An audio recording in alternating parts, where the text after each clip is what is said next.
ஓம் நமசிவாய. செவ்வாய் பெயர்ச்சி பற்றி பார்க்க இருக்கிறோம். கடகம் ராசியிலிருந்து சிம்ம ராசிக்கு செவ்வாய் பெயர்ச்சியாகியுள்ளார். கோச்சார செவ்வாய் சிம்மத்தில் இருப்பது சிம்மத்திற்கு 4ஆம் வீடான தன் சொந்த வீட்டை விருச்சிகத்தை பார்ப்பது வீடு மனை யோகம் அமையும். 9ஆம் வீடு மேஷ வீடு. சிம்மம் ஸ்திர ராசி.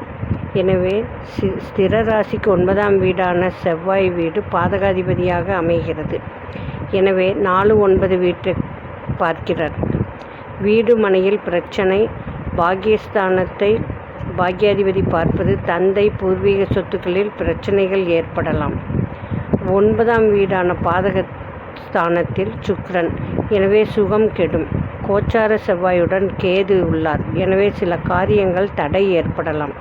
பெண்களுக்கு இளமையான அதிகாரம் மிக்க கணவர் இந்த நேரத்தில் அமைய வாய்ப்பு உண்டு.